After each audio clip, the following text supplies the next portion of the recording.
preciso ter consciência de que as crises não serão evitadas e, por isso, as mudanças devem ser vistas como um novo ânimo para o casal. Sem dúvida, o diálogo é a chave, é a solução. A pessoa deve falar o que sente e o que pensa, tanto para criticar como para elogiar. Mas olha a forma de dizer. E o que o casal não pode fazer é acumular aquelas mágoas, né? E as palavras engolidas, principalmente no decorrer, assim, daquele momento da relação que a pessoa tem com o seu companheiro, com a sua companheira, joga tudo isso de uma vez só para fora na hora da crise. Então vem ofensa, vem mágoa, isso só piora a relação.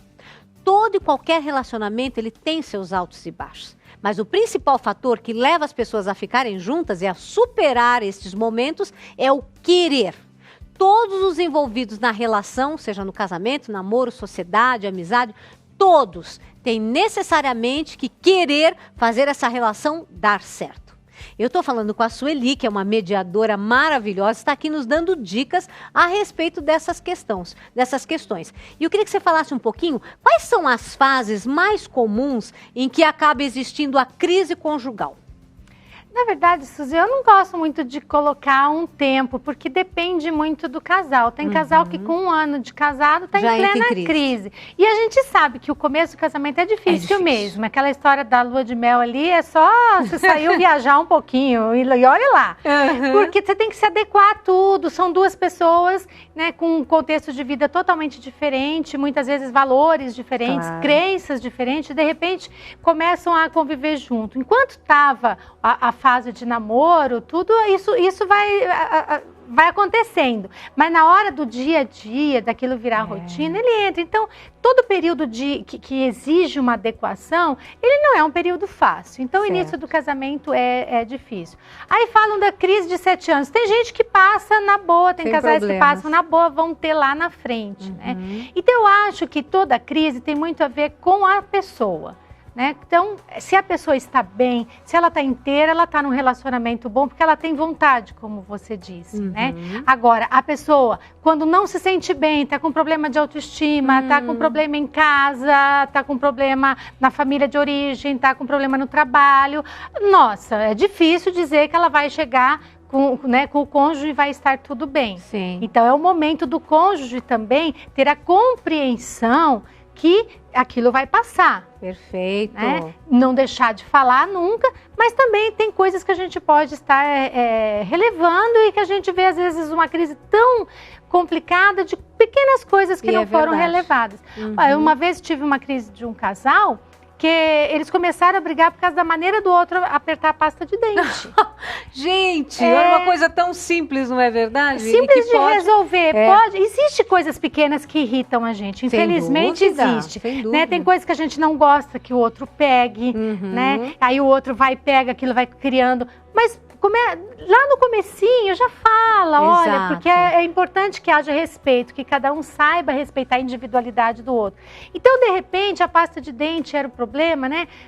Olha, vamos fazer o seguinte, vamos pegar 2 pastas, você aperta a sua do seu jeito, eu vou apertar a minha do meu jeito. Por que tem que ser a mesma? Exato, organização. Quantas vezes a gente vê o casal brigando, porque a esposa diz, vocês ficam espalhando roupa pela casa o tempo inteiro, então vamos pensar numa forma de resolver isso, não é? Que cada um consiga ter uma organização sem entrar tanto em conflito. Agora, diga, Marcinho. Tem uma solução para tudo isso. O quê? Você falou essa questão assim das pessoas jogam as coisas para um canto. Sim. Então o certo é ter 2 casas. Você fica com a sua, eu fico com a minha e faz o que eu quero. Não, querido. O importante é a gente aprender a conviver. E é isso que nós estamos aprendendo aqui com a Sueli. Agora, Sueli, o Marcinho, ele queria uma ajuda sua. Porque, não sei se você viu logo no início do programa, ele estava dizendo que a mãe dele estava muito nervosa por causa da sogra, né? Que é a avó do Marcinho, está morando na casa deles. Essa interferência familiar que pode ocorrer, né, por várias questões. Como é que a gente pode lidar quando existe essa questão da interferência familiar? Qual é a melhor maneira da gente administrar essas questões? Isso é muito comum, né? Muito. Suzy, é muito comum. Sogra. Porque, na verdade, ela quer... Você sabe que eu estive pensando, eu acho que eu achei a origem da questão. Qual? Mas olha, coisa minha, hein? Sim, ótimo, vamos lá. Antigamente a mulher não tinha, ela criava o seu o filho, chegava numa idade, era o pai só que tomava conta, sim, e aí ele se casava, trazia a esposa para dentro e ela que ia tomar conta da nora. Isso. E a filha dela, ela tinha que dar em casamento. Sim. Aí ela descontava na nora que deu a filha. Eu fiquei pensando isso. Ela queria cuidar da todos filha. Os conflitos. Mas enfim, é bastante comum. Até porque a sogra, ela acha que ela tá fazendo o melhor. Claro. Eu acho que então essa visão de que ela tá fazendo porque ela não quer meu casamento, porque ela quer isso. Se o casamento terminar, a sogra vai sofrer também. Claro, então eu acho que não pode levar para esse lado, né? Então existe esse sentimento, mas que a gente pode ir se adequando às situações. Se mora junto, a dificuldade é um pouquinho maior, aí a dica é assertividade. Então, por exemplo, ela tá com a sogra morando em casa, a sogra começa a dar palpites na arrumação, no que vai fazer de comida. Como é que ela pode proceder, a mamãe do Marcinho? Sendo assertiva, dizer, olha, aqui em casa as coisas funcionam assim, é desse jeito que vai continuar funcionando, fico muito feliz em tê-la aqui, mas eu gostaria que a gente mantivesse um bom relacionamento, então aquilo que dá para mudar a gente muda, claro, aquilo que eu achar que não a gente vai estar conversando e vai estar se definindo. Isso é assertividade, sim, sim, não, não. Né? Mas já tá vendo a forma de falar? Não precisa ser uma forma com a cara fechada, brava, e muito menos quando ela estiver naquele momento, você nervosa, alterada, aí não se deve falar, não é verdade? Não, Felipe? Não. Espera baixar um pouquinho o nervosismo, aí você chama a sua sogra e conversa com ela. Então o cuidado é ser assertivo, porque às vezes as pessoas confundem assertividade com falta de educação. É verdade. Né? Então você tem que ser assertivo, dizer o que você quer, mas com a sua sogra, acrescenta isso a afetividade. Muito bem. Porque ela é a mãe do seu esposo, né? Então a afetividade é importante, você tem que respeitar esta pessoa e você tem que amar essa pessoa. Né? Se você ama o filho, você tem que amar.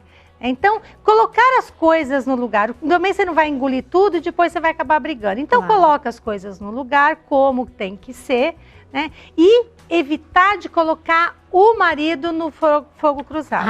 Porque isso também acontece. Olha, vem cá, quero que você converse aqui com a tua mãe, porque está acontecendo isso e aquilo. Vai lá, você conversa, você resolve. Se precisar interferência dele, você peça uma interferência de uma forma assim que você admita que ele seja imparcial. Porque o que acontece é que você chama o marido, mas você quer que fique do teu lado. Lógico. Né? E, na verdade, quem vai resolver ali, que é o trabalho que o mediador faz, é quem for imparcial. Perfeito. Se você for pender para um lado ou para o outro, só vai aumentar a briga. Com então, certeza. Se precisar chamar o marido, deixe que ele age de forma imparcial. É a mãe e é a mulher, é uma dificuldade. Sem dúvida, as pessoas que ele ama muito, cada uma da sua forma, da sua maneira, mas são duas pessoas que ele adora. Então, fica numa situação de saia justa, porque se for a favor de uma, a outra se sentirá preterida. Então, ele também tem que ser muito pontual e falar, olha, talvez seja melhor fazer desta forma ou daquela, não porque foi a mãe que disse ou porque foi a esposa, mas porque realmente, racionalmente, é o melhor para o desenvolvimento ali da família, não é verdade? É isso mesmo. Então é aquela história, você tem que aprender a falar as coisas. Falar com jeito. Em família, nós temos que usar afetividade, Suzy. A gente vê tantos transtornos familiares, tão triste, porque faltou afetividade na hora de falar. Aí você, mas eu falo tudo o que eu penso. Se você fala tudo o que você pensa, você vai passar o do teu direito, você vai entrar no direito do outro, você vai invadir o espaço do outro. Isso não é ser verdadeiro. Muito bem. Como você disse, as pessoas confundem agressividade com ser sincero, ser assertivo. E não pode ser assim. Por aí. Pode falar, Marcinho. Vocês falaram tanto em crise? Sim. Quando eu crescer, eu não quero casar, não. Não, é tão bom, querido. Tão bom a gente poder, não é, compartilhar, estar do lado da pessoa que a gente ama. Porque parece que os casais vivem em crise. Então, numa relação, quando pode se considerar uma crise normal, assim? Porque parece que a crise faz parte, né?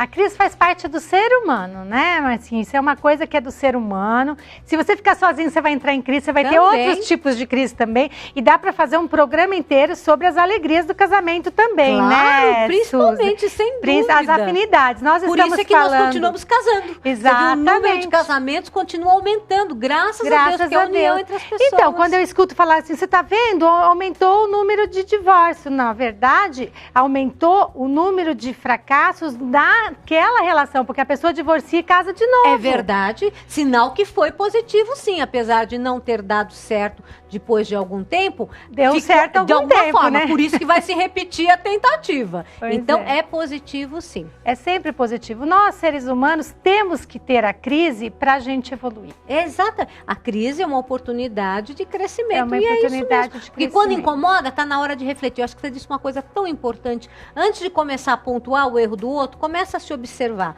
Vê aonde a gente também está tendo alguma atitude que também para o outro não é agradável. Quando eu recebo, às vezes, alguns casais lá na clínica, eles sempre ficam assim, principalmente a mulher. Por que eu tenho que começar a fazer as coisas se ele não faz? E aí eu sempre repito, porque as pessoas que estão mais preparadas, mais evoluídas, são aquelas que vão dar o primeiro passo para reestruturar a relação, porque ali não é uma competição, não é para ver quem é que cede, porque estava errado. Então, se cedeu, tá errado? Não. Se cedeu, foi inteligente em falar assim, escuta, não é por aí. Vamos tentar fazer de uma outra forma. E eu acho sempre importante começar assim, olha, eu sei que muitas vezes eu tenho errado com você, às vezes o jeito de eu falar, às vezes a maneira. Então me desculpe. Porque sempre tem, não existe conflito de um lado só. Perfeito. Né? Então sempre eu sempre oriento, olha, primeiro fale assim de você, olha, eu sei que eu estou errando em várias coisas, me desculpe. Ah, mas por que eu vou pedir desculpa se o erro que ele cometeu foi mais grave do que o meu? Falo, esquece isso, faça você a sua parte que você gostaria que ele fizesse também. Nossa, Sueli, não é verdade? Depois que alguém começa a falar, desculpe se eu errei com você, você também não se desarma? E começa a ouvir de outra forma. É inteligente, as pessoas querem agir pela emoção. Tem que ter estratégia nos relacionamentos. É mais inteligente para você alcançar aquilo. E é você que está vendo a dificuldade, é você que tem que começar. Começa pelo teu exemplo, pela tua maneira. Você mudando, ele vai falar, pera um pouquinho, tem alguma coisa aqui que está diferente. Isso. Na verdade, o problema dos casais é a cobrança. Um fica cobrando muito do outro. Verdade. Então, aprender a olhar para si, compreender o outro. E uma coisa interessante é que não é fazer exatamente para o outro aquilo que você quer. Faz um pouquinho o que ele quer que você faça também. Claro, a cada um cede um pouquinho, olha, melhora demais a relação. Olha, você gostou da entrevista? Você quer assistir de novo para pegar mais algumas dicas? É muito simples. Você pode assistir essa e também dos programas anteriores através do nosso site. Qual é o nosso site, Marcinho? Nosso site é muito fácil. Vamos lá. Agora espera aí, fala devagar, porque eu quero que todo mundo anote. Qual é? É www.paulinas.org.br. É isso mesmo. E se você também quiser dar sugestões de pautas, de dúvidas, opiniões, é só entrar em contato conosco aqui no programa Família em Foco através do nosso e-mail. Qual é o nosso e-mail, Marcinho? É muito fácil também. É paulinastv@paulinas.com.br. É isso mesmo. Ai, Sueli, você como sempre ótima. E eu queria que para você fechar esse programa de hoje, dissesse assim alguma mensagem para os casais que estão em crise, para que eles possam superar essas crises e viver muito bem. A melhor coisa que existe na vida é a gente procurar melhorar os nossos relacionamentos. E em família é onde a gente tem o maior foco de alegria, o maior foco de alívio. Tudo problema lá fora e você chega em casa e tem aquele alívio. Então, construir isso é uma construção. As coisas não acontecem, o casamento deu certo ou deu errado. Não, ele não foi construído bem, ou ele não foi talhado da melhor forma, com uma base boa. Então, busque isso, busque conversar, mas busque entender o outro, não querer ter sempre razão. Tem aquela frase, né? É melhor ter razão ou ser feliz? É verdade. E vamos ser felizes. Com certeza, e vamos ser muito felizes. E você nos fez muito feliz, Sueli. Obrigada pela sua companhia. Eu estou muito feliz, mais uma vez eu digo que estou muito feliz de estar aqui. E nós mais ainda, e todos vocês que estão em casa também, tenho certeza que nós aprendemos muitas coisas. Agora a gente vai rapidinho para o intervalo e voltamos já já com mais novidades para vocês. Até já!